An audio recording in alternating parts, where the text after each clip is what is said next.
La Fauconnerie du Jura, alias le Siki Ranch, compte 2 nouveaux locataires. Depuis une semaine, Claire et Bobby, 2 jeunes lynx, ont pris leur quartier au parc zoologique de Crémines. Avec le nouveau spectacle aérien de rapaces, ils font partie des nouvelles attractions à travers lesquelles le zoo espère attirer les visiteurs. Début janvier, le directeur Christophe Keller avait fait savoir qu'il avait besoin de nouveaux fonds pour poursuivre ses activités, d'où les actions menées pour renforcer l'attractivité du lieu. Dominique Fetz et Samuel Hambleton ont rendu visite aux 2 petites stars poilues. Seule Claire, la femelle de 11 ans, a osé s'aventurer dehors pour visiter leur enclos. Le mâle de 13 ans, Bobby, n'a pas encore voulu suivre. Les nouveaux arrivés ont éveillé la curiosité des voisins. Encore hésitante au début, Claire a pourtant rapidement jeté un coup d'œil à son nouvel environnement.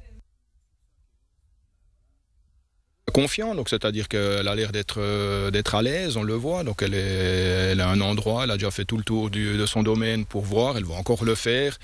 On va les rentrer durant la nuit pour qu'ils sachent que voilà, c'est dedans qu'on leur donne à manger, on les ressortira demain matin et au fur et à mesure, elle va avoir encore plus confiance et puis être encore plus belle à voir. Le zoo a dû faire de nombreux préparatifs pour accueillir les lynx. Par exemple, un nouvel enclos a dû être construit pour qu'ils puissent y gambader ou se retirer.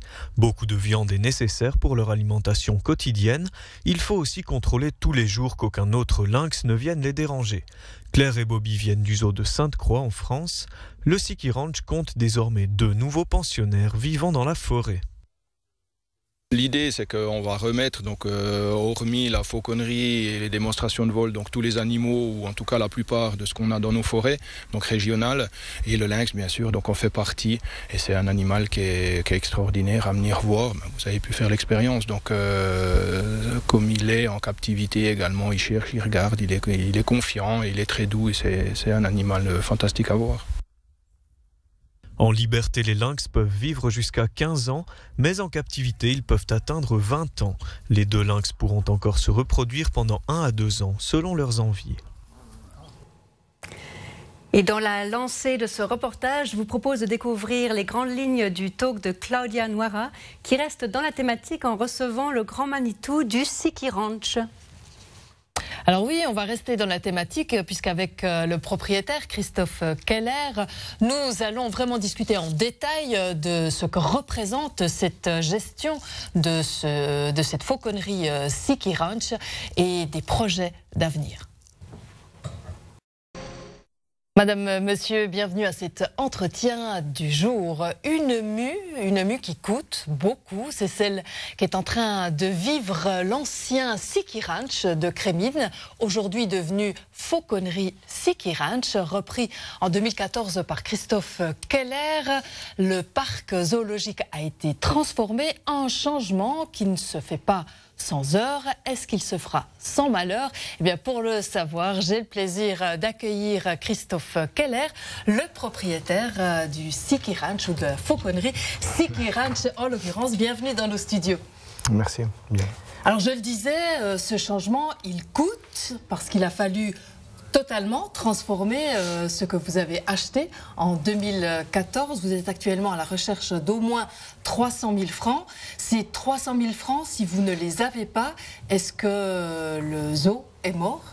Non, on ne peut pas partir sur ce mot-là. Donc, c'est-à-dire qu'on a quand même du temps, pas beaucoup, mais je veux dire, on a quand même plus ou moins l'année pour trouver tout cela en tant que mécène, ou voir donation, parrainage, sponsoring et tout. Il faut savoir qu'il faut bien sûr avoir une certaine somme rapidement pour rembourser les intérêts et autres bancaires. Donc c'est plus par rapport aux dettes ou c'est par rapport à l'organisation, la gestion actuelle du zoo? Alors il y a un peu de tout. Il y a aussi la gestion du zoo, la nourriture qui coûte beaucoup plus cher que ce qu'il y avait avant, qu'on n'avait pas forcément remarqué, étant donné que il faut savoir que le zoo était mal veillé, les animaux également, on a tout dû remettre en place, donc plus de nourriture, les nourrir correctement surtout, et tout cela donc nous a pas permis de nous en sortir correctement suite au prix. Ouais, alors je le disais, vous l'avez repris en 2014, vous l'avez acheté pour 800 000 francs à l'époque, ce parc. Vous avez eu des mauvaises surprises, qu'est-ce qui s'est passé pour que vous en arriviez là ? Mauvaise surprise, généralement on en a toujours assez énormément suite aux aménagements, donc des choses qui cassent, des choses qui sont vieillottes également, qu'on n'avait pas remarqué avant, surtout dans le restaurant ou même à l'extérieur. Donc c'est vrai que tout cela il faut réparer rapidement, également aussi dans les enclos, volières ou autres, qu'il faut pour le bien-être des animaux le refaire rapidement. Alors quand on parle animaux, c'est à peu près 250 animaux pour une trentaine d'espèces. Vous avez vraiment voulu prendre une autre direction par rapport à celle des années précédentes, au Siki Ranch, qui a été très connu en Suisse et ailleurs en raison de bébés tigres blancs qui étaient là pendant une certaine période. Aujourd'hui, vous avez décidé, ou dès le départ en fait, de partir plutôt du côté des rapaces, puisque vous faites des présentations de vol. Ce choix stratégique, vous avez l'impression qu'il est payant ?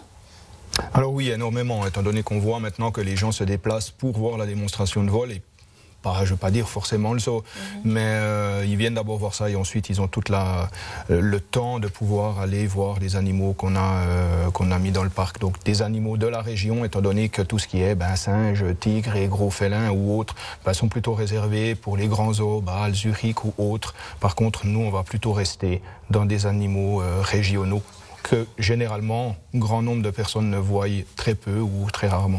Alors on l'a encore vu pour ceux qui l'auraient manqué, le reportage dans nos informations sur l'arrivée de 2 lynx dans votre parc. Cette diversification, mais qui se limite à la faune régionale, elle est nécessaire pour garder une certaine identité ? Alors oui, garder une certaine identité, étant donné que c'est quand même un parc qui est splendide, donc il est à un endroit avec de la forêt, des pâturages, on a de tout et surtout donc également aussi une possibilité donc de démonstration de vol de rapaces afin de démontrer également non pas les rapaces qu'on a chez nous, on en aura également, mais surtout les rapaces du monde entier. Alors, à l'époque, quand vous avez repris ce Siki Ranch, il avait, on va dire, une connotation très suisse-allemande, puisque le propriétaire ou le gestionnaire de ce moment-là était suisse-allemand et la clientèle était très suisse-allemande. On y parlait d'ailleurs presque plus que l'allemand. Vous êtes arrivé, vous êtes roman, vous voulez vous ouvrir à la Suisse romande. Est-ce que ce passage, il est compris? Est-ce que vous avez fait assez d'efforts de communication pour aller et attirer le monde francophone? Alors la communication suisse romande, c'est sûr que là ça a passé, donc beaucoup de Suisses romands reviennent, donc avec pas mal de publications également dans des journaux différents qui nous ont aidés à pouvoir avoir les gens de Genève, Vaud, Fribourg, Valais, etc. qui se déplacent pour venir nous voir, et les gens de la région également.